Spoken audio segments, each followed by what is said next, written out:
जय हिंद और जोहार। झारखंड का नील बांध फिर से सुर्खियों में है और ये तब सुर्खियों में आता है जब हमारे झारखंड के स्वास्थ्य मंत्री बन्ना गुप्ता द्वारा अपने नाम का पोस्टर और वहां होर्डिंग लगाया जाता है। हालांकि वहां के सामान्य लोगों का मानना है और जिनकी ये संपत्ति है, जो अपने आप को यहाँ संपत्ति का अधिकार जता रहे हैं, उनका भी मानना है कि ये संपत्ति हमारे पूर्वजों द्वारा दी गई है और इसी संपत्ति पे हम लोगों की एक धार्मिक आस्था भी जुड़ी हुई है, जिसे हम लोग मालकुंभ के नाम से एक त्योहार मनाते थे। यही मालकुंभ के त्योहार के अवसर पे हम लोग सूअर की बलि यही दिया करते थे। लेकिन आज बन्ना गुप्ता जो झारखंड के स्वास्थ्य मंत्री के रूप में कार्यरत हैं, वो अपने सत्ता का दुरुपयोग करके इस क्षेत्र को हथियाना चाहते हैं और उन पे कई माने करोड़ों का आरोप लगा हुआ है कि जो वो तालाब है, उस तालाब के आसपास जितने भी जमीन है, वो बन्ना गुप्ता द्वारा हथियाने की कोशिश की जा रही है। वहां अगल बगल घर भी बनवा दिए गए हैं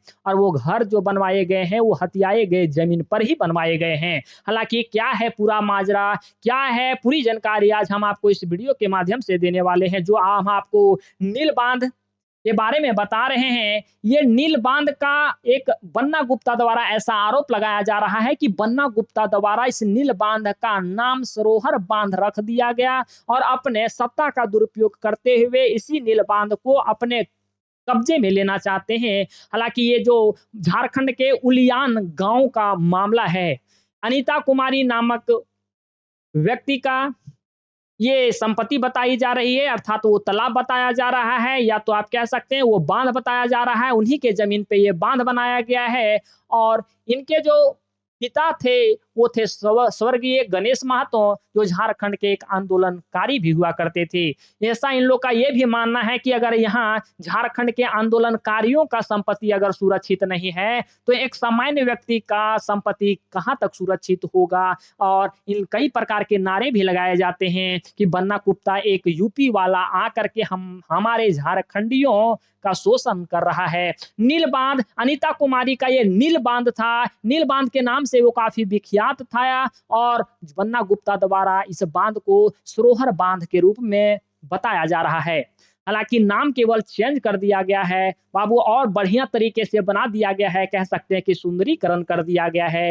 अब ये बताया जा रहा है कि जिनका ये बांध था अनीता कुमारी का, वही आदमिया को वो बांध में घुसने ना दिया जाता है। वहां बन्ना गुप्ता द्वारा एगो गार्ड लगा दिया गया है। उसकी सुंदरीकरण करने के बाद वहां और भी लोग रहते हैं सुरक्षा के तौर पे और 9 बजे रात जैसे होता है, ठीक उसी समय बन्ना गुप्ता के कुछ लोग वहां शराब वगैरह का सेवन भी करते हैं और जिनका है ये संपत्ति, उन्हीं को घुसने नहीं दिया जाता है। और वहां अलग-अलग घाट बना दिए गए हैं और वो घाट पे अलग-अलग व्यक्तियों का नाम भी दर्ज है और वास्तव में जिसकी संपत्ति है, उसका यहाँ नाम नहीं है।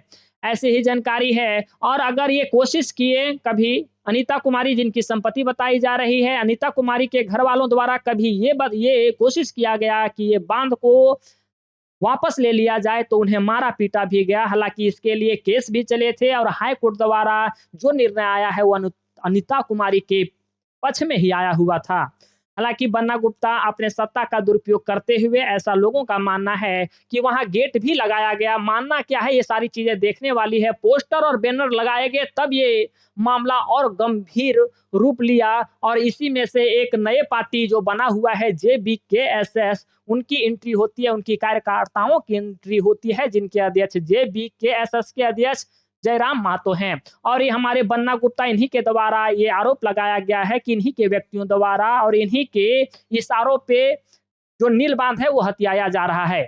यहाँ हम आपको बताएं कि नील बांध मालकुंभ, वहाँ एक पहले त्योहार होता था, उन्हीं उसी त्योहार के अवसर पे वहाँ सूअर की बलि भी चलती थी और ये जहाँ बलि चढ़ाई जाती थी, वहीं बन्ना गुप्ता द्वारा एक फुहारा लगा दिया गया और यही फुहारवा का उद्घाटन करने के लिए बन्ना गुप्ता छठ पूजा के शुभ अवसर पे आते, लेकिन इन लोगों द्वारा लगातार विरोध किया गया और एक सामान्य व्यक्ति जिनका संपत्ति है अनीता कुमारी को पावर तब मिल जाता है जब जेबीकेएसएस के कार्यकर्ता इनके सपोर्ट में आते हैं। तो ये फुहारा का ऐसे उद्घाटन बन्ना गुप्ता द्वारा नहीं किया जाता है। हालांकि ये एक छठ तालाब बना दिया गया था। तो अनीता कुमारी के द्वारा ये भी कहना है कि अगर कोई बात नहीं, छठ तालाब के रूप में अगर आपका इस तालाब के साथ श्रद्धा जुड़ा हुआ है, तो आप इसमें आप अपनी पूजा कर सकते हैं, अपना अर्घ वगैरह का जो भी कार्यक्रम होता है वो आप कर सकते हैं। हम इसमें कोई आप लोगों को हस्तक्षेप नहीं करते हैं।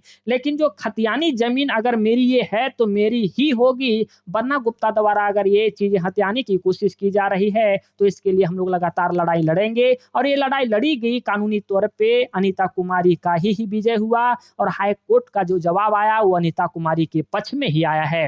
गेट लगाया गया, पोस्टर बैनर लगाए गए बन्ना गुप्ता के द्वारा फुहारा का यहाँ उद्घाटन किया जाना था, लेकिन जेबीकेएसएस के कुछ कार्यकर्ताओं का अगर सपोर्ट अनीता कुमारी को जैसे ही मिला, ये है आप देख पा रहे होंगे, यही है अनीता कुमारी। अनीता कुमारी को जैसे जेबीकेएसएस के कार्यकर्ताओं का सपोर्ट मिला, वैसे ही ये आंदोलन और उग्र रूप ले लिया और आप देख पा रहे होंगे एक नारी फरसा है बाबू, फरसा का भी सहारा लेना स्टार्ट कर दी। यही है नील बांध जिसका सुंदरीकरण कर दिया गया, नहीं तो आम आदमी के पास इतना कैसे पैसा है। पैसा तो एक राजनीतिक दल के पास ही है। नील बांध जो करोड़ों की जमीन हथियाने की आरोप बन्ना गुप्ता पे लगाया गया है। तो यही थी पूरी जानकारी जैसा कि मैंने आपको दिया। मुझे उम्मीद है कि जो ये नील बांध से संबंधित जितने भी अफवाहें या तो जितने भी न्यूज़ आप सुन रहे होंगे, मैटर यही था कि ये निजी संपत्ति किसी और की थी,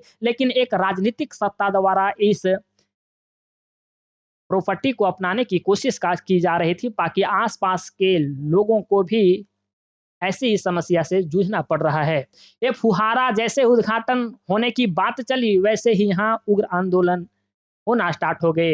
यही है बाबू छठ पूजा, यही बता रहे हैं कि छठ पूजा कीजिए, हमको कोई दिक्कत नहीं है। आपके हम त्योहार के साथ कोई खिलवाड़ नहीं कर सकते, लेकिन जो भी मेरी एक निजी संपत्ति है, जो मेरी पूर्वजों द्वारा दी गई है, उनसे आप छेड़छाड़ मत कीजिए। स्वास्थ्य मंत्री यही हैं बन्ना गुप्ता जो एमएलए हैं और एमएलए कांग्रेस पार्टी से हैं और ये जमशेदपुर पश्चिमी के एक एमएलए हैं और ये आपके जयराम महतो हैं।